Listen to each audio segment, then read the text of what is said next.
Thank you, Blake, for being here. Of course, happy to be here. Yeah, and we were just talking. It's a silent dot Yeah. in your ID name. me. ID me. Okay.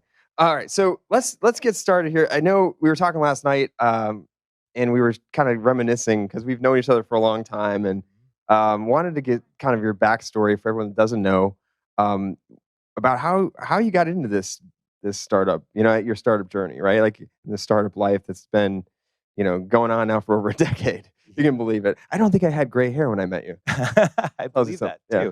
And I still don't actually. These are summer blondes. But anyway, we'll talk about that another time. Absolutely. Yeah. Jennifer started her thing in 2010 as well. Right. So we were, giving Back each to other a back. round. Yeah, exactly. So yeah, share a little bit more about how you got started and kind of your early memories of what then was called Troop Swap. Group swap. Yep. Yeah.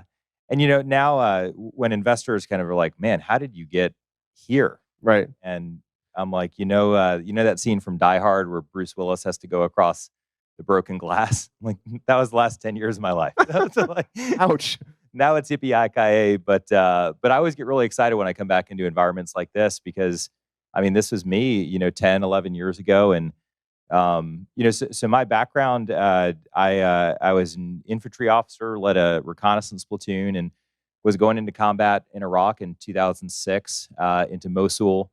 And there's some three-letter agencies that said, forget everything that you've learned about reconnaissance and precision engagement. You're going to be running kill capture missions as like a SWAT team. And if you've watched Narcos and kind of killing Pablo Escobar and that stuff, the Atari version of what they were using then, we were using. I'm old now, so I wouldn't say PS5, but like the PS3 version to take down insurgent leadership in Iraq. So I didn't know it at the time, but got an amazing introduction to identity. And terrorists do things that legitimate people don't do. They swap their SIM cards all the time. They change their phone numbers, their devices. They use voice biometric couriers.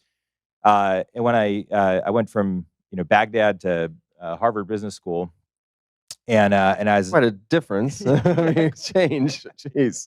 I've got some pictures there too. I mean, there was this neighborhood in Baghdad that had standing sewage in the streets, and Al Qaeda had put these bombs in the sewage infrastructure, and these people's life was miserable. And to go from that to Cambridge, Massachusetts was just crazy. Different, yeah. I mean, that's probably what gives folks PTSD, is just like it's literally schizophrenic.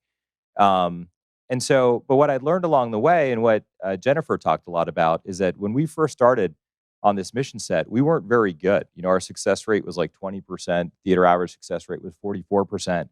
We kept getting better. We caught the head of the Mujahideen Shura Council for Mosul, the spiritual leader of Al Qaeda for northern Iraq. We became the kill capture force of choice for northern Iraq under Colonel Townsend, who's now General Townsend. Brigade became the Surge Strike Force. We became a division asset in Baghdad. And then the last 2 months, I was running operations for Task Force Night, which is part of Joint Special Operations Command, British SAS operators with my crew. And our success rate was north of 90%. It got to the point where the sergeants in the operations center, they stopped betting on whether or not we would get the target and just how many minutes after we got on site to when we did our job. And so that was just through repetitive learning. It was about getting a little bit better every day. And 13, 14 months into it, we were rocking, like, and really in a groove. And I figured, maybe somewhat naively that I saw that life is short. Did a brief stint. That's dangerous work. So that's not just like you're making it sound like it was just easy. He just would have did a bunch of stuff, and it was that's really hard work. It was hard work, and I figured no one would be shooting at me over here, but maybe if I could use the same principles. Or I hope not, anyway. Yeah, I mean, depends where you are, I guess. Yeah. But no, when I did a brief stint at McKinsey, knew that wasn't what I wanted to do with my life, and then saw that government agencies and stuff are relying on credit bureaus. But first, to your point, I saw that military families and people couldn't prove their military service to organizations, and so the original idea and concept for what is now ID.me was Troop Swap. It was a military Craigslist, like a trusted version of Craigslist, in the same way that Facebook started with students and kind of grew to mass market.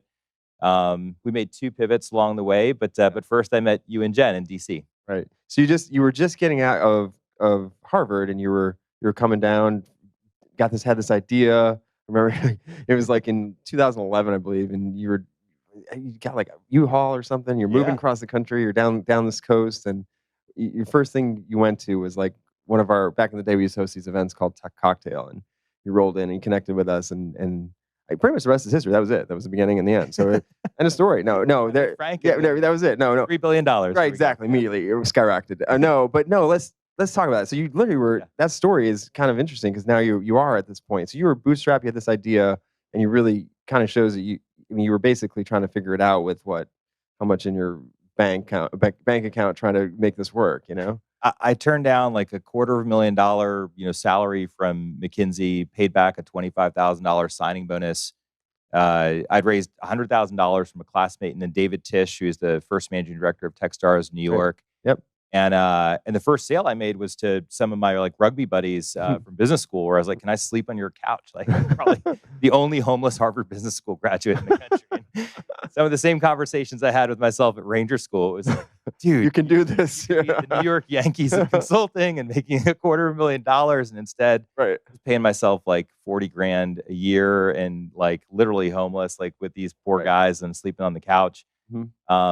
And eventually got to a moment where I only had $10,000 left in my bank account, but I figured it was either all in or quit. And so I knew that DC would be the right place for us, given the importance of government and identity.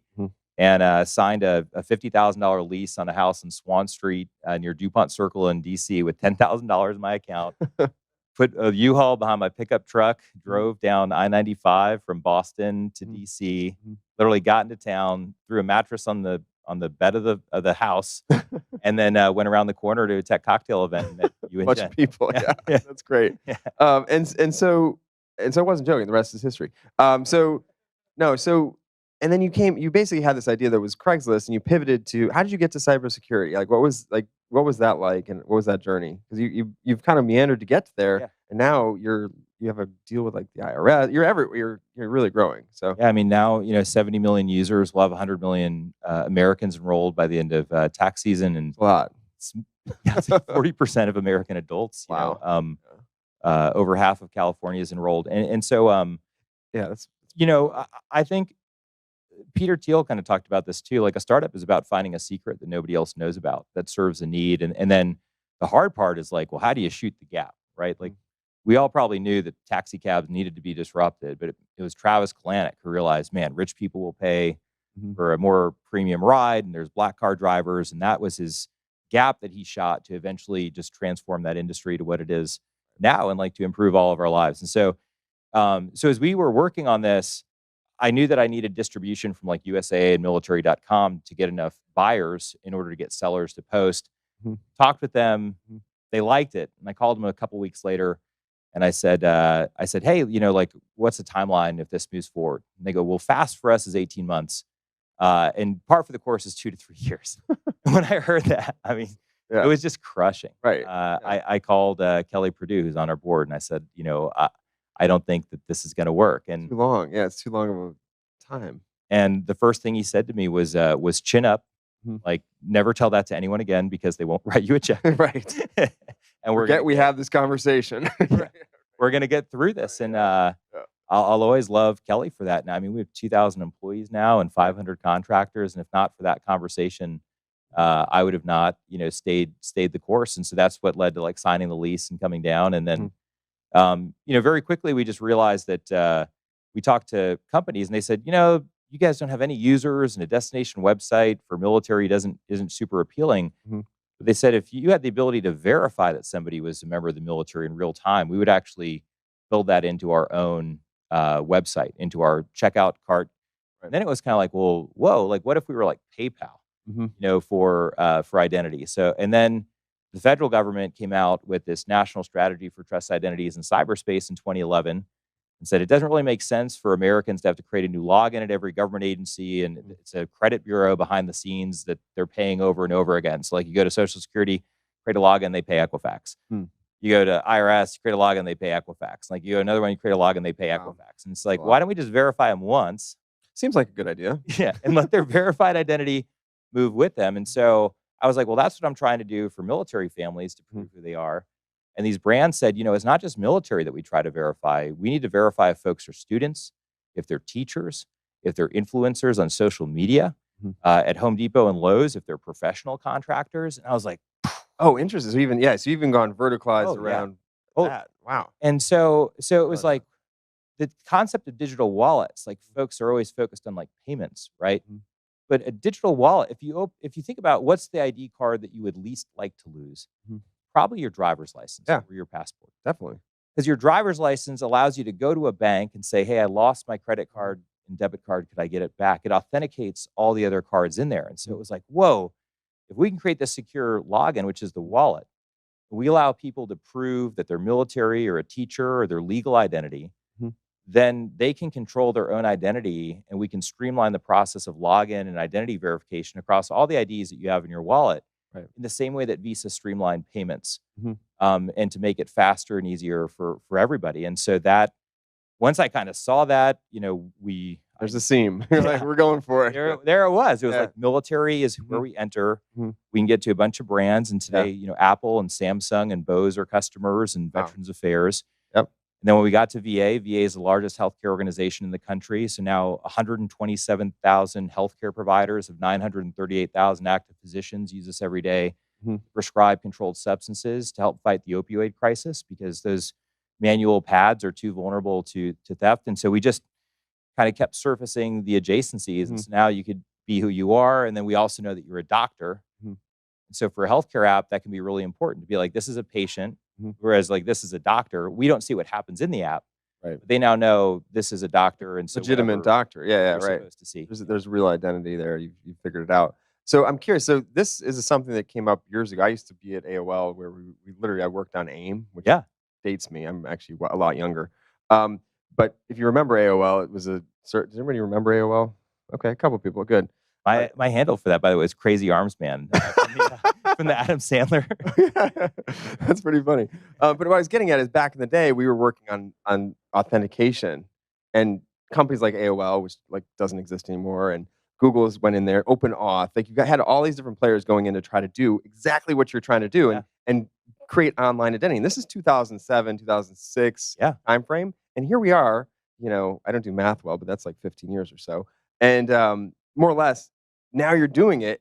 How do you stay pure? Because a lot of those companies, like Google does it, that you can sign in with Google or Facebook and all that, and it's gotten a little bit messy because of their backings and their paths that they've gone into the metaverse or whatever they're doing now. You know what I mean? Yeah, you're right. No, I mean across the years, Microsoft was the first one to try to do this. Microsoft Passport, that initiative failed. Right. I think my favorite, or like maybe some Schadenfreude there, but the telecoms tried to do this with the mobile wallet. It was called ISIS, which no way, worst name ever. Has to be the worst day in a brand market. Like, not sure why that failed, but come on, ISIL, and then like, oh god, no, God, that's hilarious.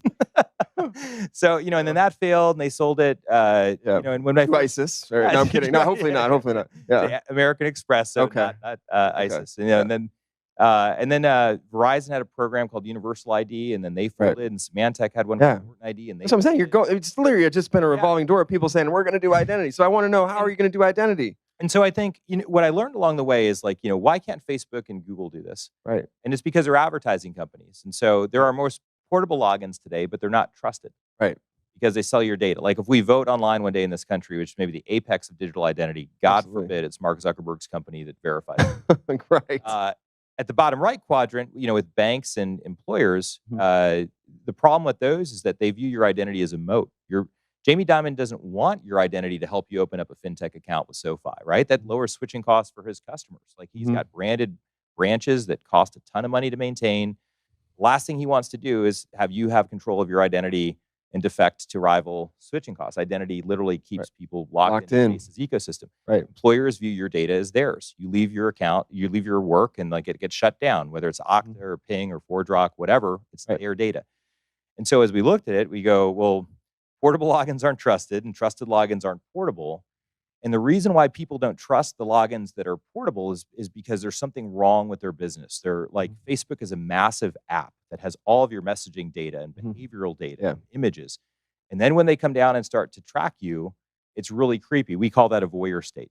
Like, and then if a principle like V says that your identity utility should be neutral, you can't compete with other folks. So Amazon has tried to do Amazon Pay and some other stuff, but Right.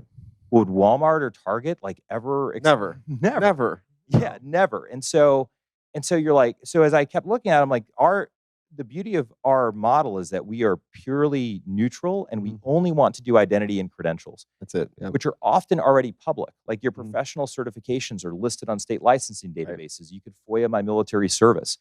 What we do is just verify that you are in fact you.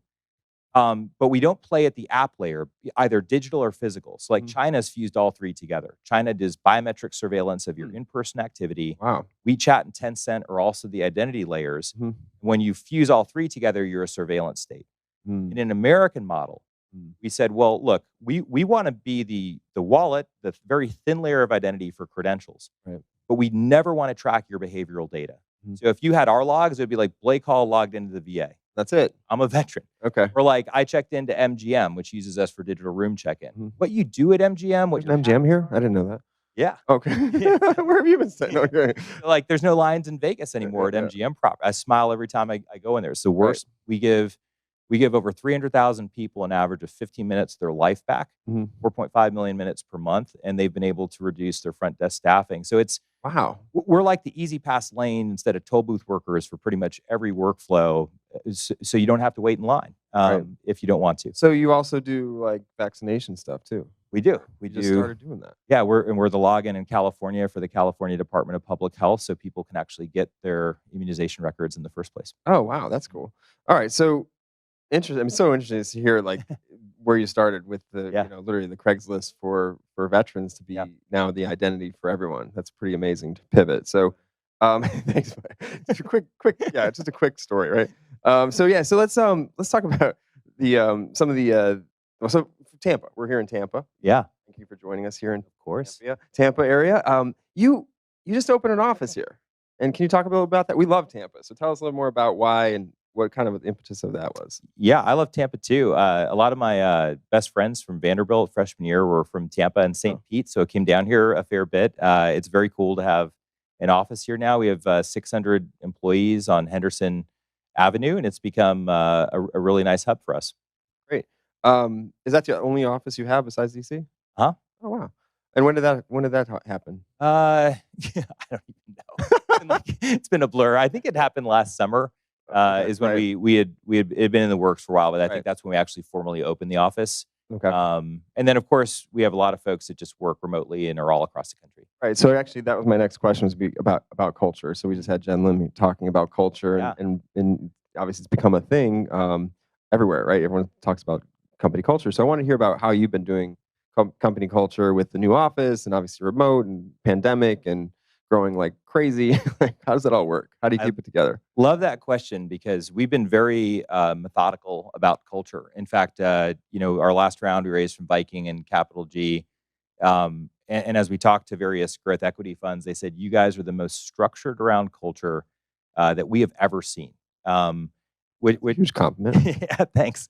And I have to credit Google's research a little bit for it because they've put a lot about Google's research on work that's out there. And I think Google might be a little bit like Thomas Jefferson in that like what they researched and found out is not necessarily like what they do, but we'll leave that aside for a moment. And so what the research shows is that if you want to hire an effective employee, there are 3 categories that lead to a successful hire. Cognitive ability, which is like how quickly do you learn? It has a 26% R squared to future performance. Skills test has a 29% R squared to successful performance. And then a structured interview has a 26% R squared to successful performance. So essentially, if you evaluate those 3 things against the job you're hiring for, you can get to an 81% chance of a successful hire. Whereas an unstructured interview, which is what I was doing in the early days, and even when I was a scout platoon leader, I'm like, you're fast and like can run for forever, so let's go. Like, you're in. We need more. Can you shoot? Really interesting. So structured interview, way better. Yeah, and so if you're able, the skills part is the hardest because it's like, how do you evaluate engineers? Yeah, that's hard. Yeah. But cognitive ability is kind of what the NFL does in the combine, which is that like, are you Rudy or right? Are you Jamar Chase, right? Because there's a big difference between the two. But on the culture side, We defined our culture not by amorphous habit or amorphous values that like Enron had on the wall, like excellence and integrity. We define them as Really? yeah, that's what That's pretty funny. those are the Enron values, right? Yeah. Can you tell? Yeah.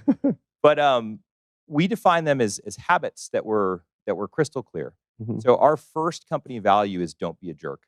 And what we mean by that is if you cannot control your fight or flight, if you're a narcissist who needs to inflate your protection around your ego by putting other people down, if you make them scared to come to work, Right. you're not welcome here. So that's the very first value that we have. Our second value is always compete. We look for a weird track record of competitiveness. Like one of my favorite engineers, if I beat him in Mario Kart on Friday, he would think about it all weekend just to play me on Monday morning. He's like, let's play again. I haven't thought. It's just because you're right here. Yeah, I mean, like, why not? That's exactly what would happen, and I loved it. Like weirdly competitive about everything. And if you think about one other value that I'll talk about is treat each customer like your favorite family member. And what it's really about is empathy. And if you're in an interview and you have a question that's, tell me about a time when you did something for someone else when it didn't benefit you to do that at all. If you don't have empathy, you have zero examples. But people who practice empathy and kindness will have all sorts of examples. And so I took a lot of first round review questions that were the favorite questions, of interviewers that were out there. And then I structured them under all of our cultural values. I created 3 interview tracks with a clear rubric for scoring so that we would have a consistent score against our culture. And now the feedback to me at 2,000 employees is I have yet to meet somebody at IDMe who is not kind. I've yet to meet a jerk. People go out of their way even when they're busy to spend time with me, to get to know me and to help me get up to speed. I mean, that is like the consistent feedback. And it's the most validating thing as a leader when you have those that feedback coming in. And so my last question, my favorite question is, tell me about a time that something went wrong. That was gonna be my next question, actually. Some mistakes along the way. So you're reading this. You've got amazing sight as well. There you go. Yeah. Well, so the person who tells you about, my boss was terrible and my coworkers were terrible, like you're about to be their boss, and those are about to be their coworkers, right? Flip it, right? But the person who's like, the environment wasn't maybe the best, but like for what I could control, here's what I learned. We want learners and not blamers. So that's under the value of own your mistakes so you can learn from them. Somebody who consistently blames other people for their failures and the team's lack of success, they create toxic locker rooms and toxic office environment. When you find a team that when something goes wrong, they go, I could have done this better. And everyone, Jocko Willink actually talks a lot about that too. It is phenomenal to lead a team that is committed to learning, because that's what entrepreneurship is about. It's about learning at an individual level. And if you want a company that learns at an institutional level, you have to screen for learners and not blamers. That's great. Okay, so let's talk about you a little bit more. How do you fuel the success of this? It seems like a rocket ship here. Personally, like, what do you do, like, to keep it up and keep it going? Like, it's a lot. Coffee. I've got 3 kids now. I know, that's what I mean. There's a lot going on. Yeah. There's a lot going on. I've consistently fired myself from tasks that weren't critical, at that moment. So I'm very blessed. Like our VP of engineering, Alexi, ran Google's login teams and their advanced account protection program. Stephen Benedict ran personalization and AI and ML at Amazon. Anand Mehta, our chief people officer, was Ray Dalio's guy for people and talent for 10 years. And like, I am humbled to have, and so right now, like we're at IRS and there's obviously all sorts of questions about what is IDMe and why are these steps there. My job as a CEO is to focus on PR and comms to make sure that people understand context within which we operate and why this is relevant. And even right now, the New York Times doing a story, Washington Post, Wired, like all this, like right now. Yep. And so really, like you only have so much time in a day, and it seems like the time gets shorter. But you have to find great people who have skills where they're stronger than you, and say, hey, pass the baton. And then what I really do is I focus a lot on alignment. So every Sunday, everyone writes an update to me each morning. It shouldn't take more than 15 minutes to write about what they're working on and just updates and tasks. That way, everyone in the Slack channel can see what everyone else is working on. I read all of them, and then I write a summary back to them, which is my synthesis of what I read and what I think the priorities are. Mhm. We meet on Monday morning as an exec team. Friday, we do a founders town hall every week with the whole company still on Zoom Mhm. at 4 o'clock for 30 minutes, Mhm. or 3:30 rather, for 30 minutes, and then we have a ops meeting every 2 weeks, and those rituals and things, they keep everyone aligned. Like, I am transparent to a fault because I want everyone to have enough information to do their job. And I know how depressing and demoralizing that can be if you're a soldier carrying a 75-pound ruck through mountain phase of Ranger School and you're on this death march that you have no idea when it ends. Mhm. When somebody comes along and is like, "Hey, we have one click left to go. It's going to be about another hour, and then we're good." You're like, "Oh, thank God." So like, but Information is not, key. not knowing where the finish line Right. is just crushes the human psyche. And so, Right. so I've tried to take a lot of those lessons with me. It's great. It sounds very like the process you've set up for your team is very important. Did you set that up, or were there others that helped get that going and keeping it like running? That part of it was me. Mhm. I think that's the founder's job. Whoever's Yeah. in the CEO's seat is Mhm. get the big ideas right. I mean, you have 3 jobs. 1, never run out of money. We're gonna talk about that next. Yeah, because at the beginning, you don't have the big ideas right, so never run out of money. Yep. 2, get the big ideas right. Mhm. 3, recruit and retain and align terrific people. And that's really your 3 jobs as CEO. Talked about the last two. Let's talk about the money real quick. I know we're almost at end of time here, but we're standing between us and happy hour, or everyone in happy hour. So let's talk about the money side of it, because you've done a great job doing that. And I know that I don't. We don't need to go through it all, but more or less, what would you share with any startup founders here, anybody in the stream here listening that is out there thinking about this and thinking about getting their pickup truck and pulling a U-Haul down to whatever area and getting it going with the first check or whatever. The first thing is find people with great character. Like, I'm so pumped that you and Jen are doing a fund because you are authentic and like genuinely a good person. Mhm. I count myself so grateful that our early board members just were always in my corner. They're the type of board members that will pick you up when you're low and will pop that ego a little bit when you get too high. If you find fair weather friends as investors, that's really rough, because then they're correlated. Like, when they're down, they kick you.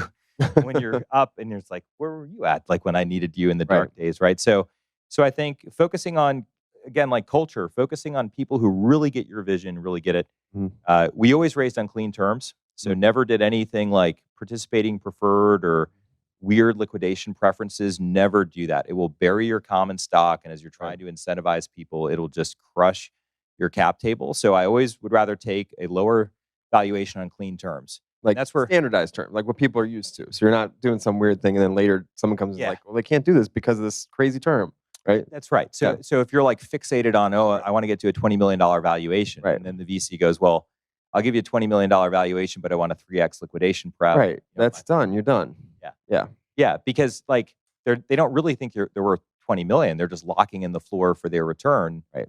And then the next investor who sees it will go, well, you gave them a 3x. I want 6. Now, I'm like, yeah. Or it just gets bigger either way, right? Because if you raise $20 million, well, now the 3x liquidation prep is 60 million. Right. So now you've got like 75 million buried under liquidation preps. If you sell for $80 million, only 5 million goes to the founders and the employees, Mhm. right? So like, You're burying yourself. Yeah. that's the thing, that if you make that mistake once, maybe you can unwind it in the very early days if your investor Yeah. realizes it's a Pyrrhic victory, because it will crush the incentives of the company, Mhm. but maybe not. So like, avoid that one like the plague. That's great advice. Great advice. So I guess in that situation, a lot of times it's out of desperation and feeling like they're in a position that they have to take the terms because maybe they've run out of money, or maybe they didn't think of any other options. So how would you advise those companies if they came to you and like you were in that position or they were in that position? I think I read though that like even WhatsApp, who is like Sequoia, got like a 3x liquidation pref even on that deal. So sometimes I think it's just like not even knowing what the terms are, or Right. it could just be vanity, because you really want to tell people that I was valued at this Mhm.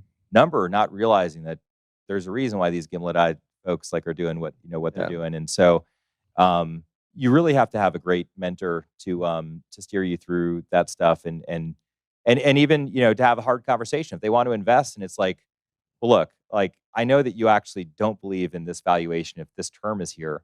So what's the real valuation on the company?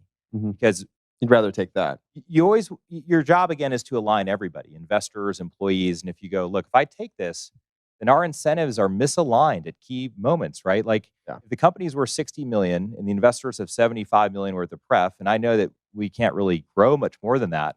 How motivated is the management team and the employees to work at that point? You're all employees to like the folks who got it. You never want to end up sideways with your investors. And so a really good entrepreneur would be like, let's talk about removing this term and what the real valuation that you have on it, and just being honest about that stuff will really help you. That's a great advice, because you can walk it back most cases if you have that honest conversation. And if they run, it's not meant to be. It's Got like super lucky. You just Yeah. avoided like the bunny Yeah. boiler equivalent, Right. like fatal attraction or whatever. So, Absolutely. All right. Just one more final thought before we leave. I know we're a little over here. So anything else you want to share before we head out? uh, you know, uh, if the idea matters, just never give up. Like, if you're really good at learning, and that was my attitude too, is that you'll just fund me for long enough, I will eventually figure out a big enough opportunity. And the last thing I'll leave you with, when we were making our pivot from Troop Swap, to this identity utility, Mhm. I went up on a train to New York City to Andy Dunn's apartment, and he's the founder of Bonobos. And the folks there were amazing, like Andy Ratcliffe, who's a Hall of Fame investor from Benchmark, Mhm. and he founded Wealthfront, and he lectures at Stanford, GSB. He was giving a talk, but it was the Warby Parker founders, the Venmo founders, were all in this room. And during a break, I talked to one of the Warby Parker guys, and he looks at me and he goes, "Is this your first startup?" I go, "Yep." He's like, "How much you raise?" And so I was like $3 million, and he goes, "Don't fuck it up. Big stigma." So, and so, you know, that conversation on the train ride back down, I was like, look, we had some money left, but I knew the business model wouldn't work. I could look at the churn numbers and I saw the unit economics were not sustainable. And I'm like, if we just continue to do what we do, we will eventually run out of money and everyone will go their separate ways and it'll have been a waste of everyone's time and a loss of capital. Mhm. And I was like, if this is my one shot, I'm going to go for it. Like, I'm going to follow what I know to be true in the bigger opportunity. And so that next Monday, when I got back with the team, I'm like, look, this is what the market is telling us. Mhm. Everyone wants verification. They don't really care about like our demand gen capabilities. And so we need to build PayPal for identity because, and, and that's what we focused on. And then when we went live with Under Armour and like a pilot with the VA and Telluride, we signed up 48,000 users in the first 45 days. Wow. And it's the best feeling. That's true product market fit. But man, it sounds easy now, but it took balls like to do that. And it was really stressful and Right. hard. Yeah. But that's what entrepreneurship is all about. It's what I think Mark Andreessen and Ben Horowitz talk about. It's having strong opinions that are weakly held. As soon as you invalidate key assumptions that were essential to your plan, just like when I was in Iraq and like no plan survives first contact with the enemy, you just got ambushed. You don't pretend like you didn't get ambushed. Right. And that's what's crazy about some startups. Right, Like they're in you're denial. so like, Yeah. or you're so tied to it, or it's like, no, guys, like we just got blown up, and like we need to react to what, and then if you're just honest with it, it can be rough. But man, coming through the other side and like Yeah. carving out something where these credit bureaus and data brokers realize they can't even compete with us, and we're ripping apart $42 billion organizations that have been the subject of class action suits, and it's awesome. So like, just keep learning and be brave when you need to be brave and have courage, but also be humble and listen and make sure that like the things that are core to you, that you're being honest with yourself about whether you've proved them or not. And if you haven't, you gotta dodge and weave. Thank you so much, Blake Hall. Appreciate you being here. Buddy. Yep.